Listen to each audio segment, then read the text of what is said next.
जमीन के झगड़े पर एक खातून पर तशद्दुद करने वाले नून लीग के 2 MPAs अभी भी आजाद हैं।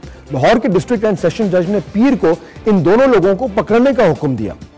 कंवल नामी एक खातून, शाहीन कंवल नामी खातून पर तशद्दुद का ये वाक़या पिछले साल अक्टूबर में पेश आया। 3 महीने तक शाहीन कंवल FIR दर्ज करवाने के लिए कोशिशें करती रही। आखिर अदालती हुक्म के बाद 7 जनवरी को FIR दर्ज की गई। इस FIR में जुर्म की दफ़ा 109/506 दर्ज की गई।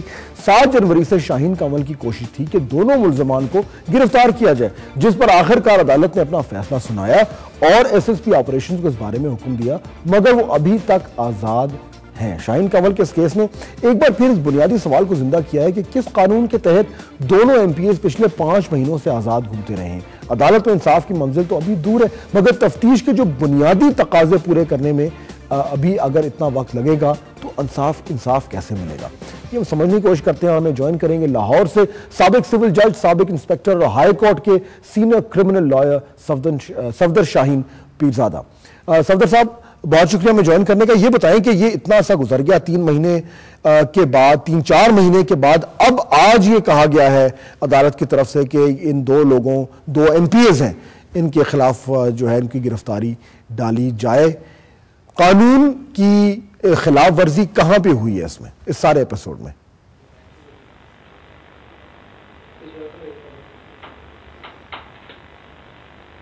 जी सफदर साहब, आप सुन पा रहे हैं मुझे? मेरा ख्याल है हमें कोई ऑडियो प्रॉब्लम हो रहा है। सफदर शाहीन साहब से हम बात करने की कोशिश कर रहे हैं और ये समझने के लिए कि ये जो 2 मुस्लिम लीग नून के MPAs हैं, इनका जो केस चला था उसमें इतना वक्त क्यों लगा? हालांकि ये मीडिया में पहले भी आ चुका था और हमने खुद इस इशू को रेज किया था और ये कहा था कि इंसाफ होना चाहिए। ये होना नहीं चाहिए कि खातून जो है वो दर बदर की ठोकरें खाए सिर्फ इंसाफ लेने के लिए, वो भी ऐसे लोगों के खिलाफ जो कि एक आला मर्तबे पर एक इलेक्टेड ऑफिशियल्स हैं उनके खिलाफ। लेकिन अब इतने अरसे के बाद ये जो सूरत हाल है ये सामने आई और आज कोर्ट ने ये कहा है कि इन लोगों के खिलाफ जो है वो इनको गिरफ्तार किया जाए, मुकदमा दर्ज किया जाए। अभी तक जो आखिरी खबरें आने तक ऐसा हुआ नहीं था। हम भी कोशिश कर रहे हैं जानने की कि ये दोनों जो मुअज़्ज़ज़ अरकान पंजाब असम्बली हैं, ये कानून की गिरफ्त में क्यों नहीं आ रहे, और इस हवाले से जो भी इनके खिलाफ इल्ज़ामात हैं उनको वो आके जिस तरह जो उनकी जिम्मेदारी बनती है कि आए उनको फेस करें, और अगर उसमें सच्चाई नहीं है, सदाकत नहीं है, तो कोर्ट जो है उनके हक में फैसला देगी। इसमें जो सूबाई हुकूमत है उसका भी बहुत बड़ा फर्ज बनता है। यहां मैं ये जरूर कहूंगा कि मुस्लिम लीग नून के हवाले से पिछले चंद महीनों में बहुत सारे ऐसे केसेस आए हैं जहां पे उनके जो MPAs हैं, MNAs हैं, वो इस तरह की चीजों में मुलव्वस पाए गए हैं जहां पे कानून की खिलाफ वर्जी हो रही थी। And all credit to Muslim League Noon, मैं ये ऑन द रिकॉर्ड कहना चाहूंगा कि उन्होंने ऐसे लोग जिनकी निशानदेही हुई उनके खिलाफ उन्होंने एक्शन जरूर लिया है। ये बात तो दुरुस्त है, लेकिन अब इस केस में क्या हो रहा है ये जानने की कोशिश करते हैं कि पहले के कानून की खिलाफ वर्जी हुई का। सफदर शाहीन साहब हमारे साथ मौजूद हैं। जी सफदर साहब, मुझे सुन पा रहे हैं आप?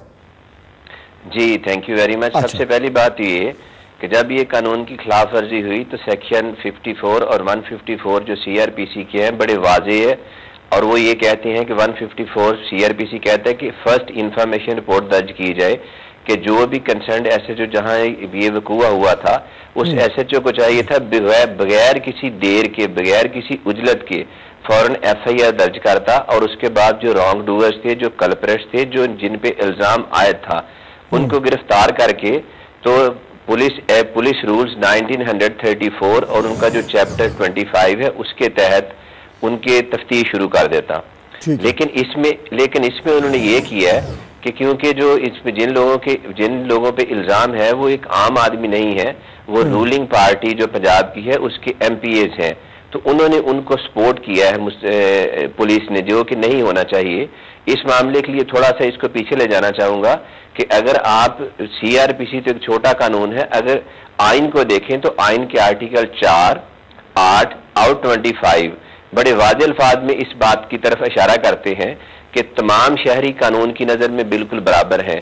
उसमें कहीं ये नहीं लिखा हुआ कि कोई MPA होगा तो उसके लिए और कानून होगा और एक PN होगा तो उसके लिए और कानून होगा। ये सिर्फ पुलिस ने एक जो हमारे यहाँ पुलिस का अकरबा परवरी का तरीकेकार चला हुआ है उसके तहत पुलिस। अच्छा सफदर साहब, ये पुलिस का तो आपने बिल्कुल वाजे कर दिया कि उनसे ये क्या कोताही हुई है, वो जान की हुई है या नहीं हुई वो अलग बात है।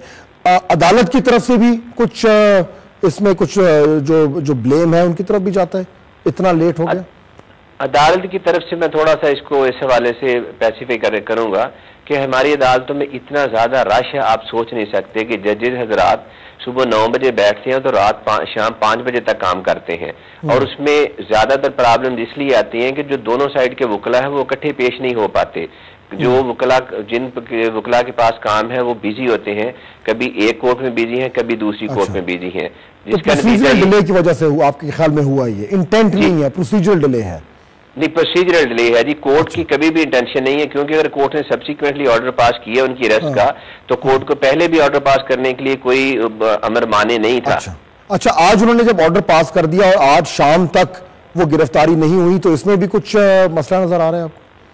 जी ऑब्वियसली, अगर जब पुलिस को ऑर्डर पास हो गया तो पुलिस ने फौरन उसको, पुलिस जो है लॉ एनफोर्सिंग एजेंसी है और उसके साथ फर्स्ट एग्जीक्यूटिंग एजेंसी है, जो भी जुडिशरी और कोर्ट ऑर्डर पास करती है उसको इम्प्लीमेंट करना है पुलिस ने। अगर पुलिस उसको इम्प्लीमेंट नहीं करती तो पुलिस एक्ट 2002 जो बाद में अमेंड किया गया, अभी भी उसमें कुछ अमेंडमेंट जारी हैं, उसका सेक्शन 155C जो है वो बड़ा वाजे है। उसमें जिस पुलिस अफसर को ये हुक्म दिया गया है अदालत ने, अगर वो गिरफ्तार नहीं करता तो उसके खिलाफ कार्रवाई होनी चाहिए और अदालत करेगी। बहुत शुक्रिया सफदर शाहीन साहब, हमसे बात कर रहे थे और बिल्कुल वाज़ेह तौर पर कह रहे थे कि अगर पुलिस गिरफ्तारी नहीं कर रही तो उनके खिलाफ भी कार्रवाई हो सकती है। एक और एग्जांपल है कि अगर कोई आप पावरफुल हैं, आप साहिब इक़्तिदार हैं तो शायद कानून उस तरीके से आप पे हाथ नहीं डालता जिस तरह एक आम आदमी पर, आम पाकिस्तानी पे डालता है। ब्रेक लेंगे, वापस आएंगे तो मुल्ला बरादर के बाद तालिबान रहनुमाओं की गिरफ्तारी में कुछ तेजी आ गई है। ये पॉलिसी में कोई तब्दीली है या मुल्ला बरादर की तरफ से कोई इंटेलिजेंस बहुत अच्छी मिल रही है? जानेंगे ब्रेक के बाद, साथ रहेगा।